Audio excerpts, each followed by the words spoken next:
पूर्ति हमारी तुम्हारी ना है रही। अगर तुम्हारे नाम में तहसील कर दी जाए तो पेट ना भरे और फिर सोचोगे कि जिला नाम तो ही जाए, और जिला नाम का तरीका दे जाए तो ये सोचोगे कि प्रदेश नाम तो ही जाए। क्योंकि संतोष नहीं है। फिर भी उसने किसी के पास धन नहीं छोड़ा, विश्वास नहीं हुआ। सिकंदर ने एक मेला लगवाया, मेला, और मेला लगवाया ऊंटों का। उसमें केवल उसने कीमत रखी 2 आना पैसा। अच्छा, मेला तो जब अच्छो लगा तो जब धेला हो, खूब जलेबी बिक रही हो, रसगुल्ला बिक रहे हो, 2 रुपया जेब में ना हो तो उन्हें देखे वो करो, जा लगते बालंग जा लग। अब किसी के पास पैसा नहीं तो मेला में आवे कौन? तो छोटो बच्चा रहवान की मैया हम मेला देखने जाएंगे। चुप है, पापी ने काऊ के पास पैसा छोड़ो ही ना है। अच्छा, बालहट, तिरियाहट और राजहट। बच्चा अगर बिगड़ जाए कि पापा मुझे हाथी कांच की शीशी में चाहिए, तो चाहे तुम्हें प्लास्टिक को फिट करना पड़े पर चाहिए। परिचित मूड तो लाए रहे हैं। अगर परिचितनी जी कह दें कि मुझे जमुकी चाहिए, तो चाहिए नहीं, सब्जी में तो नहीं, नॉन मिर्च मिले ही जो सब। हाँ, और राजा को आदेश, मोदी ने जाकर नोटबंदी करी कही 8:30 बजे आदेश दो का हो, तो जो पति पत्नी से कहता है कि बीड़ी को 10 रुपए आता है, चुप रहा, मुंह पे कहां आ रहे हैं, अलगत बैंक है। और जाकर नोटबंदी वही गाई तो कोचा ने करे लेडीज ने के बिड्डो कराते कह रही है कि डोकजे धरे पहले की।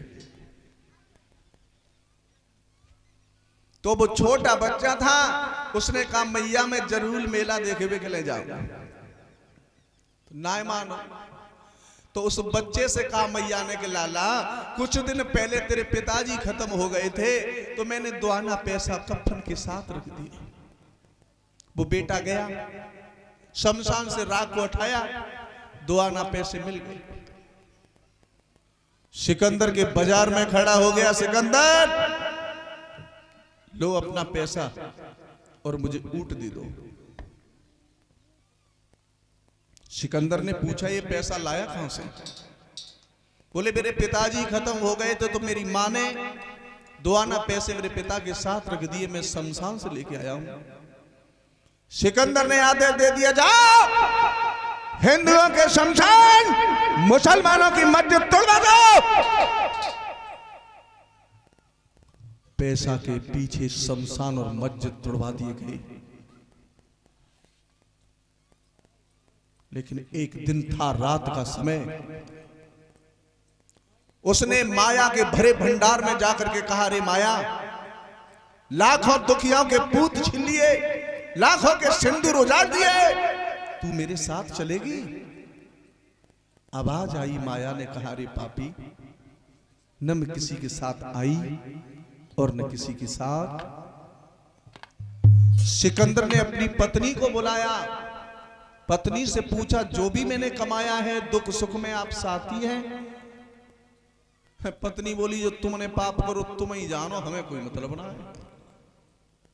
बच्चों ने भी मना कर दिया। सिकंदर समझ गया सब दुनिया मतलब की है, पैसा है तो सब। नाती बाबा से कहते हो बाबा टॉफी लूंगो, बाबा पे पैसा हो तो सब बज के आता है। और बाबा बीमार है जाए, खांसे लगने खटिया में गिर पड़े, तो बाबा भैंस के सो लबार ऑर्डर तो खटिया में ना कोई पाई दे यार, वो कह रहा चिंकी पाई दे, चिंकी कह रही पिंकी तू पाई दे, और बाबा चिल्ला रहा। तो यानी मतलब का संसार है, कोई पानी देने वाला नहीं है। सिकंदर ने अपने मंत्री से कहा कि मैं समझ गया, मर जाने के बाद मेरी अर्थी से दोनों हाथ बाहर कर देना। ऐसा ही हुआ, अर्थी से दोनों हाथ बाहर कर दिए गए। जब वो अर्थी जा रही थी तो डर के मारे गांव के लोग, नारियां अपने अपने दरवाजे पे छुप के देख रहे थे। अब हाथ बाहर होंगे, अगर अर्थी जाए तो हाथ तो हलेंगे ही। तो कचू कह रही है बहना, हाँ मरे हो पर तू मांगत जा रहा है। तो ये माया किसी की नहीं हुई प्यारे। अगर भजन करना है तो जवानी में करो। कुछ लोग ये भी सोचते हैं कि कर लेंगे शादी होने के बाद भजन करेंगे, नहीं। जब बुढ़ापा आएगा, कान काम नहीं करेंगे, आंखें दृश्य नहीं देख सकती, वाणी बोल नहीं सकती, फिर कुछ नहीं होगा। आइए खैर गौर करते हैं कथा के बारे में।